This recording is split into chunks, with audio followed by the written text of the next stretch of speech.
কিন্তু এ তো প্রতিবাদের শুরু। আপনারা প্রতিবাদ দেখেননি, আপনারা মানুষের প্রতিবাদ দেখেননি, আপনারা 21শে জুলাই দেখেননি।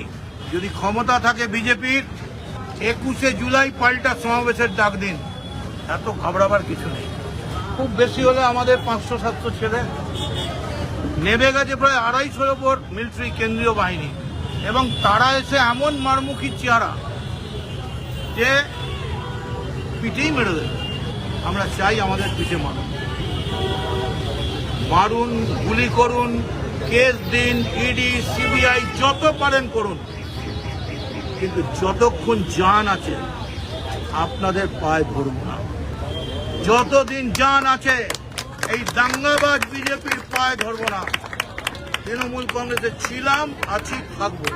তাতে যদি একজন থাকতে হয় মমতা বন্দ্যোপাধ্যায়, অভিষেক বন্দ্যোপাধ্যায়ের পাশে, আমরা একজন করে লক্ষ লক্ষ মানুষ হাজির হব।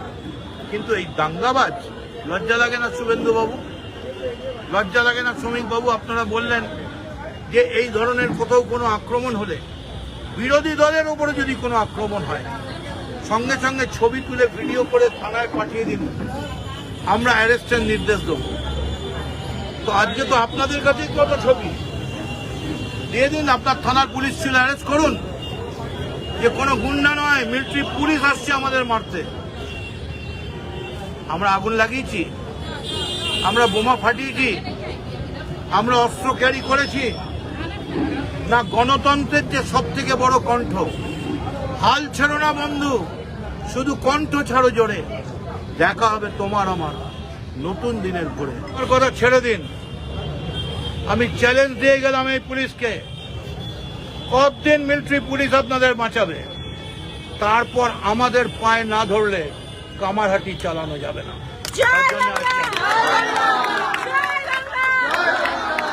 অভিষেক তুমি লড়াই করো, অভিষেক তুমি লড়াই করো, আবাস অভিষেক লড়াই করো, আবাস অভিষেক লড়াই করো।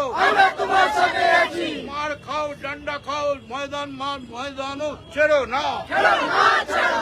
মার খাও, ডান্ডা খাও, ময়দান ছাড়ছি না, ময়দান ছাড়ছি না, রাজনীতির ময়দান ছাড়ছি না, ছাড়বো না। বন্দে মাতরম।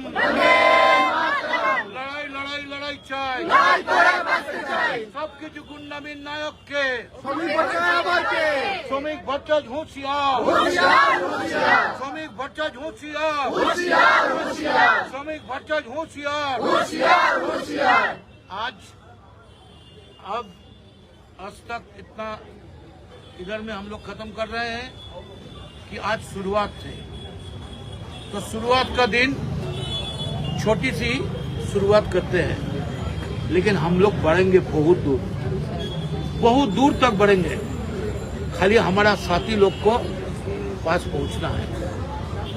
আমি কামারহাটির সমস্ত বন্ধু সহকর্মীদের, বেলঘরিয়া, আরিয়াদহ, দক্ষিণেশ্বর, সবাইকে বলছি প্রতিদিন আমি আসব। প্রতিদিন দুপুর 3টে থেকে রাত্রি 9টা অবধি আমি থাকবো। হয় এখানে আর নয় আমাদের অফিসে।